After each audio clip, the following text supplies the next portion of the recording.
Bonjour à tous, ravi de vous retrouver sur Jour du Tarot. Qu'est-ce qui pourrait vous aider à vous inquiéter moins, à trouver la paix, peut-être à moins angoisser? Chacun a sa méthode, chacun aussi a son origine de l'inquiétude. Et on va essayer avec le Tarot Manara de savoir simplement qu'est-ce qu'on pourrait faire pour améliorer votre état, pour vous sentir mieux, pour apaiser ces états d'inquiétude. Donc posez la question avec moi, demandez aux cartes et choisissez l'une des possibilités. Qu'est-ce que vous pourriez faire pour vous inquiéter moins? Premier tirage. Deuxième tirage. Troisième tirage. Et un quatrième tirage. Vous pouvez poser la question en général, ou peut-être même par rapport à un domaine en particulier, un événement en particulier, une personne, comme vous le souhaitez. En tout cas, ces tirages sont là, tous là pour vous. Choisissez dans la description, prenez le tirage qui vous intéresse, et si vous voulez d'autres tirages de ce genre-là, n'hésitez pas à me le dire en commentaire. Commençons avec la première possibilité. Pour vous inquiéter moins, c'est la reine de l'eau. Vous avez besoin d'augmenter, de nourrir votre côté féminin. Le côté féminin ici, il est assez vulnérable, il est assez émotionnel. Donc pour vous inquiéter moins, vous avez besoin d'arrêter de contrôler. Ce n'est pas à vous de tout contrôler. Ce n'est pas à vous de faire en sorte que tout le monde aille bien et que tout soit à sa place et que tout aille dans le bon ordre. Votre but, c'est au contraire, vous laisser aider. Laissez les autres décider, laissez les autres s'inquiéter, laissez les autres faire s'ils ont besoin de faire quelque chose. Écoutez vos émotions, les vivre entièrement peut vous aider à les faire traverser votre corps et partir. Si vous avez une inquiétude, le but c'est pas de la faire taire le plus possible et de dire non, non, non, je m'inquiète pas. Non, c'est de la faire traverser votre corps, de ressentir en entier que vous vous inquiétez, par rapport à quoi, dans quel endroit du corps vous le ressentez, et de laisser ce sentiment tellement conscient, le laisser augmenter, le laisser mûrir, grossir à l'intérieur de vous et ensuite s'évaporer. C'est ainsi que ça marche. Plus on se concentre sur quelque chose, plus ça commence à partir. Donc il y a deux choses. La première chose, c'est le fait de partir du contrôle et de bien vous dire que de toute façon, même si vous essayez, vous ne pouvez pas contrôler. Même si vous pensez que vous avez une quelconque influence sur cette vie, sur son fonctionnement et sur ce qui se passe, peut-être qu'en fait, pas du tout.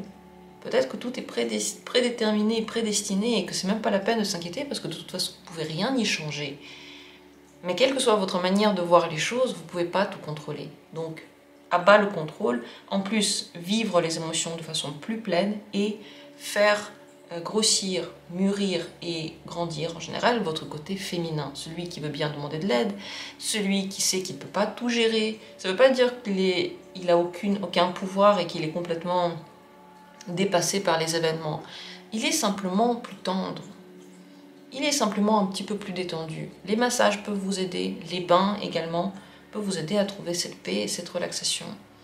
Donc en général, tout ce qui est en lien avec l'eau, tout ce qui est en lien avec les signes de l'eau là, c'est le cancer, donc les films qui sont tendres et gentils, peut-être les choses romantiques peuvent vous aider à vous inquiéter moins. C'est le fait de partir dans un monde en fait de tendresse. Je peux pas l'appeler autrement. Et partir du monde dans lequel vous contrôlez et vous pensez que tout dépend de vous. Voilà ce que vous pouvez faire pour vous inquiéter moins. Bien sûr que c'est un thème vaste, donc n'hésitez pas, si vous avez besoin, à aller voir des psychologues, des spécialistes dans ce domaine, ou des médecins bien entendu, ou venez chez moi en consultation si vous avez envie de prendre une voie, la voie des cartes, une voie plus spirituelle aussi.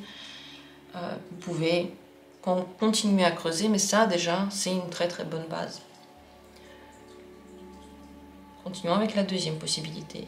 Pour vous inquiéter moins, que faire avec la deuxième carte? C'est le 5 de l'eau. Ici, les inquiétudes peuvent venir du fait que les émotions chez vous prennent trop de place. Le fait que vous avez une émotion, c'est comme un signe pour vous. C'est comme une intuition. Donc, pour vous inquiéter moins, vous devez faire la part des choses dans le monde émotionnel. Une émotion peut être réveillé par plein de choses, par les hormones, par la lune, par des événements, par votre cycle intérieur, par des vagues intérieures. Ça ne veut pas dire que quelque chose n'est pas à sa place. Le fait que vous avez une émotion, qu'elle soit positive ou négative. Le fait que vous avez une émotion positive, ça ne veut pas dire que tout ira bien. Le fait que vous avez une émotion négative, ça ne veut pas dire que tout ira mal et qu'il faut faire quelque chose.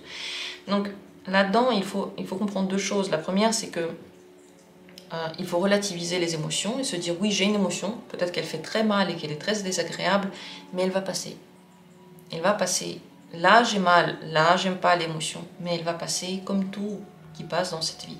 Donc, c'est pas que vous dites que l'émotion n'est pas importante, mais simplement vous dites oui, elle est là parce que peut-être que j'ai des hormones, peut-être que c'est la lune, peut-être que c'est une synastrie dans le ciel, et ça n'a rien à voir qu'avec l'événement, ça n'a rien à voir avec une intuition, et ça n'a rien à voir avec l'avenir. C'est ça en fait, l'émotion n'a rien à voir avec l'avenir.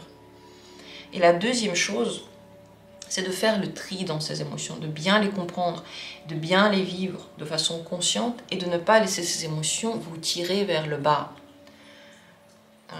Pour ça, vous devez accorder moins de crédit à ces émotions, encore une fois. Donc ne pas vous dire que parce que vous avez une émotion, alors c'est très très grave, ou alors c'est très très bien. C'est juste une émotion, elle passe, elle vous traverse, elle s'en va, point. Et en plus de ça, ne pas l'enfermer à l'intérieur de vous, parce que si vous l'enfermez complètement, vous ne faites plus du tout attention, alors elle va commencer à vous manger de l'intérieur, donc il faut la vivre, il faut la laisser vous traverser. Donc c'est plusieurs choses ici. Vous voyez qu'on voit des personnages qui sont en train d'être happés par l'eau, qui sont en train de se noyer en fait dans l'eau, et l'eau ce sont les émotions, c'est le domaine qui nous fait peur dans les émotions. Et le problème ici, c'est qu'il continue à combattre cette eau, il continue à se défendre. Il devrait se détendre et commencer à nager, parce qu'ils n'ont pas le choix, ils sont de toute façon dans ces émotions, dans cette eau. Voilà le point le plus important de cette carte. Comme j'ai dit au premier tirage, vous pouvez venir en consultation ou venir voir d'autres personnes comme des psychologues ou des médecins pour atténuer le stress, mais ça c'est, on va dire, la cause et la réponse la plus importante à ces états anxieux chez vous, les états de crainte. Parce que vous pouvez, en fait, en ressentant une émotion, vous dire que c'est une intuition et du coup avoir peur. Ou différemment, c'est un exemple. Voilà pour la deuxième carte, deuxième tirage. Continuons avec le troisième. Qu'en est-il ici? Que faire pour vous inquiéter moins? C'est le chariot. Là aussi, plusieurs choses à dire. La première, c'est que vous devez vivre. Vous devez arrêter de réfléchir à ce qui va se passer, planifier, essayer d'organiser et essayer de trouver la meilleure solution pour l'avenir, mais commencer à vivre concrètement ces solutions. Parce que le problème, c'est que votre projection de la situation et les réponses que vous trouvez aux problèmes que vous inventez n'a rien à voir avec la réalité. Dans la réalité, vous pouvez ne pas avoir les problèmes que vous avez prévus ou avoir d'autres problèmes que vous n'avez pas du tout prévus. La réalité, donc la pratique, et la théorie, les pensées, c'est deux choses complètement différentes. Et tant que vous n'avez pas été dans la pratique, vous pouvez passer toute votre vie à vous inquiéter dans la théorie. Mais la pratique va de toute façon être ressentie différemment, de façon plus fluide, et aussi avec des réponses qui vont être plus fluides dans l'instant. Donc la première chose, c'est d'arrêter de planifier et de commencer à faire, de commencer à tester réellement. Et dans ces tests-là, vous allez voir que c'est différent. C'est comme quand on s'inquiète pour un voyage. On se dit comment ça va se passer, on va être fatigué, ça va être dur, ça va être lourd. Mais quand vous vivez le voyage, c'est plus du tout la même chose. Parce que vous êtes dans l'instant, parce que dans l'instant, vous avez les ressources nécessaires et aussi des solutions. L'aide ou d'autres problèmes qui sont aussi en même temps venus avec des solutions. Donc, très important de vivre et pas de planifier et de vous imaginer les choses. Et la deuxième chose, c'est de vous imaginer plutôt des choses positives. Imaginez-vous, pas le pire scénario, mais un bon scénario. Et faites-vous rêver avec les bons scénarios, par rapport à tout. Comment trouver une place de parking, votre voyage, imaginez-vous comme ça va être bien pratique, imaginez-vous comme votre histoire d'amour va bien se passer. C'est pas le fait de partir dans l'illusion et de se dire cette idée, cette pensée, c'est la réalité. mais c'est de vous visualiser un bon scénario plutôt que de visualiser un scénario qui va forcément être horrible. Essayez de passer d'un scénario à l'autre, faites-vous plaisir avec les scénarios qui sont agréables, parce que même si vous avez des problèmes au moment où ça arrive, comme dit, vous trouverez en même temps les solutions. Mais le fait d'y penser avant, bien sûr que c'est anxiogène, c'est très très inquiétant et surtout ça sert à rien parce que ça peut ne pas se réaliser. Par contre, les bonnes projections peuvent vous donner une bonne énergie, une motivation, l'amour de la vie, l'amour des situations et le plaisir d'être déjà dans le présent parce que tout ce que vous imaginez est plaisant. Voilà pour le chariot, cette troisième possibilité. Et avec la quatrième, qu'est-ce qu'elle nous conseille? Comment vous inquiétez moins? Le 3 de l'air. Alors ici, vous avez besoin de soigner votre blessure ou vos blessures.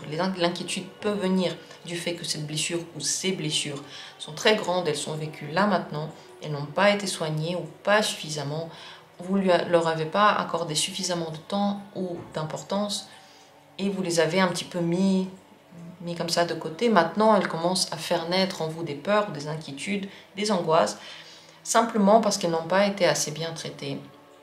Le conseil ici, donc, c'est de soigner ces blessures. Vous pouvez le faire avec un psychologue, vous pouvez le faire à l'aide de livres, à l'aide d'une gentillesse personnelle. Regardez à quel point ça vous fait mal et quel genre de choses vous avez besoin. Parce que parfois, on peut s'en sortir tout seul. Et parfois, aller voir un psychologue, c'est bien. C'est toujours bien d'aller voir un psychologue, mais parfois, on en a vraiment, vraiment besoin. Et on se rend compte que c'était pas si dur et c'était pas si inquiétant. Et on peut tester simplement plusieurs psychologues et trouver celui qui va vraiment, avec qui vous allez avoir un bon contact et qui va dire des choses qui vont vous libérer. Également, pour vous inquiéter moins, vous avez besoin d'être plus gentil avec vous, moins critique, moins contrôlant avec vous-même et moins perfectionniste. L'inquiétude peut venir du fait que vous voulez vraiment très très bien faire et qu'à chaque fois que vous faites quelque chose, vous trouvez un truc à redire, vous vous critiquez, vous insultez pour le pire des cas.